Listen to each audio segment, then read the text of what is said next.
You know, it's written in the good book that whatsoever a man soweth, that shall he also reap. Well, you know, Emerson said that was the law of laws. And he said if that law didn't exist, we should invent it. I'm Bob Proctor, and I want to talk to you about the law of compensation. I first learned the law of compensation from Earl Nightingale. Earl Nightingale explained it probably better than anywhere I've ever read it. Now, I've read Emerson's essay on compensation, and we, of course, have the law of compensation here in this Working with the Law series. But the law of compensation is a law that we must understand. And we must understand it if we're going to apply it. And when we do apply it, we're going to find that the universe is very friendly towards us. The law of compensation is based on 3 steps. The amount of money or good you receive is going to be in direct ratio to the need for what you do, your ability to do it, and the difficulty there is in replacing you. I want you to think about that for a moment. The amount of money or the good you receive in life is going to be based on just 3 points. The need for what you do, your ability to do it, and the difficulty there will be in replacing you. You see, I quickly learned that there is a phenomenal need for what we do in our business. People are confused. People do not understand the laws. People are watching to what's going on in the world. We're dealing in a very fast-changing world. The world's not getting bigger, the world's getting smaller. We're dealing in a world market today. You're only just a touch of a button away from anywhere in the world. We can look and watch what's going on the opposite side of the world on a television set that's strapped to our wrist the size of a watch. Hit a button today and we send a message to 1 million people all at once, and they get it wherever they are with email. Think of how the world has changed. It's changing so dramatically. And you know what it's looking for? It's looking for effective people. That's right. Everybody wants someone to serve them. Now think, is there a need for what you do? I would suggest there probably is. There's probably a great need for what you do. And you didn't even have to do anything to create that need. It's there. The second step is your ability to fill that need. How good are you at doing what you do? That's so important we understand that. Most people just do enough to get by. It's been often said that most people work just diligently enough so they don't get fired, and the company pays them just enough so they won't quit. It doesn't work. It doesn't work. It's in violation of the law of compensation. See, the second step, your ability to do it, is going to take care of the third step if you do the second step right, the difficulty there is in replacing you. When you become so effective at what you do, you're very difficult to replace. That's when your stock goes up. You will find that there will be people waiting in the wings to hire you, to pay you to go and work for them. When you perform your task to the very best of your ability, or when you are through your work and you do it well, you infallibly bring out the best there is in you. Now, you see, I learned a long time ago that if I make up my mind, I'm going to learn how to communicate this more effectively all the time, then my income is going to keep going up. My customers are going to keep coming.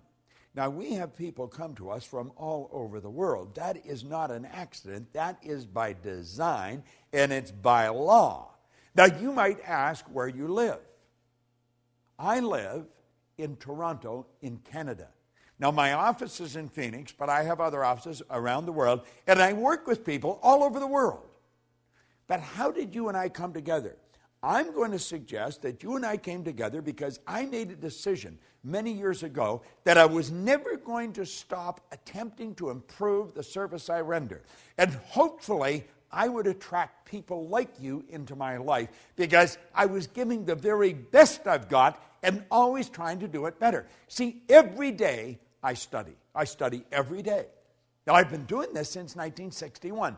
Prior to 1961, I never studied. Never did anything. I just tried to get by. And of course, I didn't do very well. I was earning just a little bit of money, and I was in debt over my head. And I had a difficult time finding work.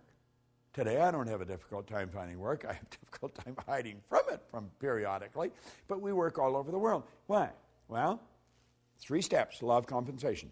The need for what you do, your ability to do it, and the difficulty there is in replacing you. Now, if you make up your mind and understand that you have infinite potential, no one knows what you're capable of doing. The most erudite scientist alive will not even guess at what you're capable of doing. As far as energy is concerned, we've studied this many ways. You've got about 11 million kilowatt hours per pound potential energy locked up in the electrons in the atoms of your body. Your brain is an electronic switching station that boggles the mind of the wisest. Your central nervous system is the most phenomenal electrical system in the entire universe. It would make a supercomputer look like a toy. Do you know that the blood circulates through hundreds of miles of passageway every 33 seconds, just like that? It carries all the food in, all the garbage out in one sweeping change. Have you ever stopped and thought about the power that you represent? You've got all these mental faculties. You can tap into an infinite source of supply.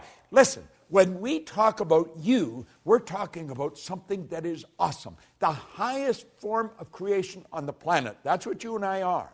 Now, are we using it? Well, for many years I didn't. My whole idea was just get by. But then I started to study this material, and it started to make sense. And I thought, I'm going to change. I'm going to change how I'm living. And I got into Earl Nightingale's material. Now, I got into Napoleon Hill first, then into Earl Nightingale's. And I began to study it. And I got into this law of compensation. Then I read Emerson's essay on compensation. Then I got into Raymond Hollywell's material on compensation. It's all telling us the same thing. It's up to you. It's up to you. The universe will give you whatever you ask for. But you ask in the form of providing service. You see, you get back exactly what you put out. You put a lot out, you get a lot back. We are raised with the misconception that you go to work to earn money. You don't go to work to earn money. Working is the very worst way to earn money. We have a company called the Chairman's Club. And the Chairman's Club is designed for one thing, to show people how to earn money. You just go to the Life Success or lschairmansclub.com, lifesucceschairmansclub.com, and look it up. That's the sole purpose of it. And in that club, we show people how to earn money, how to set up multiple sources of income. But the whole thing is based on providing service. You've got to provide service. See, the concept behind the club is that you can earn so much money when you're sleeping, you can do whatever you want when you're awake. Now, that sounds bizarre to most people, but most people don't understand the law of compensation. We're raised with the idea you go to work to earn money. You don't go to work to earn money. You go to work to gain satisfaction. You should spend your days doing what you absolutely love to do. But compensation, think about it. Our compensation comes to us by law. It's based on 3 factors: the need for what you do, your ability to do it, and the difficulty there could be in replacing you. Now, I know you may have doubts. You may think, well, if I do more, I'm not necessarily going to get more. Well, you may not get it from where you're working. It may not come from there. It may come from somewhere else. You say, but the company makes up their mind how much I'm going to earn. No, they don't. You don't get your pay from the company. You get your pay through the company. Your pay comes from an infinite source of supply. You see, we've got a lot of these ideas wrong. And look at, if you become bigger than your present position, by law, you must move ahead. That is an absolute law. That's the basic law of the universe. When something becomes bigger than the position that it's in, it moves on to the next space. And if your company is not going to give you more, there's going to be a dozen companies waiting in the wings for you to come along and help. The law of compensation is probably one of the most important laws. I would suggest that as you turn this set off and you stop watching this particular video, ask yourself, how good am I at what I'm doing? Could I get better at it? Could I get a lot better at it? How can I get better at it? Understand this. You've got the potential. You've got more power than you will ever hope to utilize. Are you applying it? Who does a better job at what you do than you do? Are you studying those people? Study their lives. Find out what they do. Do what they do. Read the books they read. The more you study this material, the better you're going to get at what you do. But always remember, The law of compensation is based on 3 points: the need for what you do, your ability to do it, and the difficulty there is in replacing you. And as you go through all the material in these laws and you study the law of compensation, get the material, get the physical material and study it. It's all there. You're going to find that all the way through all this material, those 3 steps keep coming up. The law of compensation is based on what you do. Put the energy out there. Put the effort out. Get better at what you're doing. Say, I am going to get better every day at what I'm doing. And your whole world will improve. This is Bob Proctor.